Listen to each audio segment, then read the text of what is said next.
Friends, welcome to Soni's vision legal channel. आज की video के अंदर मैं आपसे बात करूंगा आईपी लॉयर के करियर के बारे में प्लस लिटिगेशन लॉयर्स के बारे में कि दोनों करियर्स के अंदर क्या डिफरेंस होता है और कौन सा आपके लिए ज़्यादा फायदेमंद है। देखिए, जो आईपीआर लॉयर्स होता है ना, मतलब इंटेलेक्चुअल प्रॉपर्टी के लॉयर्स, उनका काम होता है बिजनेसमैन का डील करना, एंटरप्रेन्योर्स का डील करना। और जो लिटिगेशन लॉयर्स होते हैं उनका काम होता है क्रिमिनल्स, सिविल्स या किसी भी टाइप के क्लाइंट को कोर्ट के अंदर रिप्रेजेंट करना।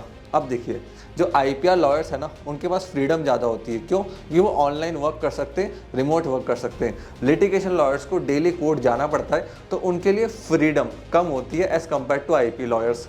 Number 1 point. नंबर 2 पॉइंट, जो लिटिगेशन है ना, वो आज के टाइम में बहुत ज़्यादा कंपटीशन से भर गया। क्यों? क्योंकि लॉयर्स बढ़ते जा रहे हैं बट क्लाइंट्स उतने ही हैं। आज भी क्लाइंट्स इतनी तेज़ी से नहीं बढ़ रहे हैं जितनी तेज़ी से इंडिया के अंदर लिटिगेशन में लॉयर्स बढ़ रहे हैं, तो कंपटीशन वहाँ पे बहुत ज़्यादा है। अब अगर मैं इनकम की बात करूँ दोनों प्रोफेशन के अंदर, तो लिटिगेशन में 10 to 15 ईयर्स का स्ट्रगल रहता है यंग लॉयर्स के लिए एक career banana, earning banana. But हाँ, अगर आप अच्छे से प्रैक्टिस करते हो लिटिगेशन के अंदर, तो उसके बाद आप स्टेबल हो जाते हो, एक स्टेबल अर्निंग आप डेवलप कर लेते हो। जबकि जो आईपीआर लॉयर्स होते हैं उनके लिए शुरुआत में 1 से 2 साल का ही स्ट्रगल होता है। क्यों? कंपटीशन कम है उस फील्ड के अंदर आज भी, तो वहाँ पे आपके लिए स्कोप काफ़ी अच्छा है। आईपी लॉयर्स अपना काम डेलीगेट भी कर सकते हैं, जो कि लिटिगेशन के अंदर पॉसिबल नहीं है। क्यों? क्योंकि वहाँ पे लॉयर की फेस वैल्यू चलती है। अब जो लिटिगेशन है ना, वहाँ पे इनकम शुरुआत के अंदर कम होती है और लेटर ऑन भी अगर आप स्केल नहीं कर पाए, अच्छे से प्रैक्टिस को बिल्ड नहीं कर पाए, तो आपकी इनकम लो ही रहेगी। अब हम बात करते हैं आईपी लॉयर्स करते क्या है। आईपी लॉयर्स का सबसे पहला काम होता है ट्रेडमार्क सिलेक्शन एंड रजिस्ट्रेशन।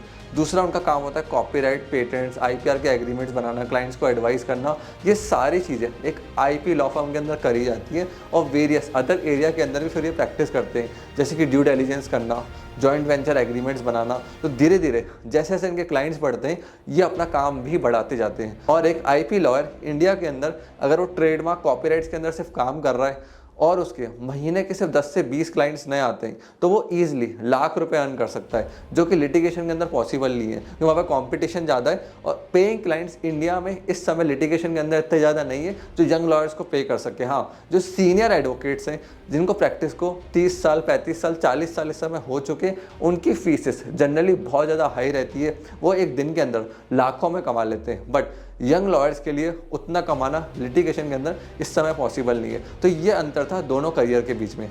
अगर आप लोगों को कॉन्ट्रैक्ट ड्राफ्टिंग करके अपनी अर्निंग बिल्ड करनी है, हमने एक कॉन्ट्रैक्ट ड्राफ्टिंग के ऊपर कोर्स बनाया है जहाँ पे हमने सिखाया कि कॉन्ट्रैक्ट ड्राफ्टिंग करके कैसे आप अपने स्किल्स को मोनेटाइज कर सकती हो। उस कोर्स का लिंक आपको डिस्क्रिप्शन के अंदर मिल जाएगा। अगर आपको मेरे से कोई क्वेश्चन पूछना है, मेरे से कनेक्ट होना है, तो आप लिंक्डइन के ऊपर मेरे को मैसेज कर सकते हो या फिर इंस्टाग्राम के ऊपर मेरे को डीएम कर सकते हो। मेरे दोनों यूज़र नेम, आईडीज़ आपको स्क्रीन के ऊपर दिख रही होंगी। और आप कमेंट सेक्शन के अंदर भी मेरे से क्वेश्चंस पूछ सकते हो। जनरली मैं कमेंट्स को रीड करता हूँ और पर्सनली उन कमेंट्स को रिप्लाई करता हूँ।